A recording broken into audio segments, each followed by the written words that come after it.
Notre époque a inventé un monstre qu'on rencontre assez peu en province, mais dont les dîners parisiens sont peuplés, c'est le dominant non réactionnaire. Je m'explique, en province, le dominant dans la conversation, à table, au café, au comptoir, c'est plutôt celui qui dit « moi je dis que, il faut faire ceci et cela, crois-moi que s'ils écoutaient les gens simples, ça serait vite réglé, non mais et puis quoi encore, etc. » Et puis il y a aussi le dominant des villes, qui, lui, a très bien compris son époque et qui cherche à régner sur les esprits, non en se comportant comme un Hercule, comme un populiste qui simplifie tout, qui tranche, mais comme un pinailleur, qui dit c'est plus compliqué que ça, et qui accuse les autres d'être réactionnaires dès qu'ils commencent à avoir le dessus, ce qui est fréquent, parce que les sujets de colère sont assez nombreux. La base de mon petit raisonnement, c'est donc que dans la vie sociale, il y a les dominants et les dominés, ce qui s'applique aux femmes, pas tout à fait dans les mêmes proportions, mais aussi aux femmes entre elles, et face aux hommes aussi. En tout cas, dans la conversation, ça se voit tout de suite, il y a les péremptoires qui ont un jugement sur tout, un jugement pas forcément stupide d'ailleurs, hein, et ceux qui disent vous avez peut-être raison, mais je sais pas, je ne m'en mêle pas, il faudrait vérifier. C'est une loi de nature, certains ont besoin de monter sur les autres, d'affirmer, de commander, de prescrire, et certains autres consentent à leur faire la courte échelle, mais la grande nouveauté avec la société américaine qu'on nous prépare, c'est que la domination emprunte désormais les voies de la tolérance et de la bienveillance, donc en fait de la soumission, c'est-à-dire que les plus dominateurs, les plus tyranniques dans la vie sociale sont devenus ceux qui mettent en doute la pensée et les principes d'autrui au nom de la raison.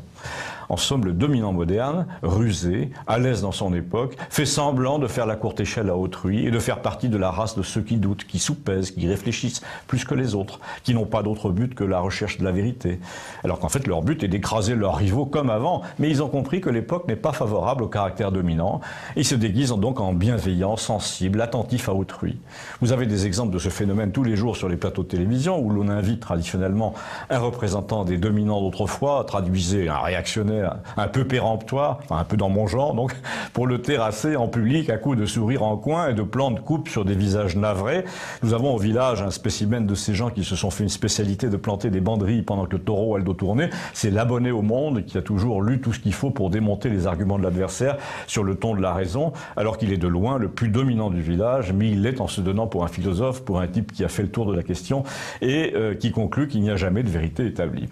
Eh bien, dans les dîners parisiens, les abonnés au Monde sont la majorité et ils font assaut de libéralisme aveugle entre eux en se menaçant les uns les autres avec le sourire sur le ton. Attention, tu vas passer pour un réactionnaire. Attention, il ne faut pas stigmatiser. Il ne faut pas généraliser. De sorte que désormais, quand vous écoutez bien le dominant moderne, libéral, qui a fait HEC, qui terrasse ses rivaux dans un dîner sur un plateau, eh bien, c'est celui qui conclut « Bon, je crois qu'on est tous d'accord, hein, on ne peut pas juger ».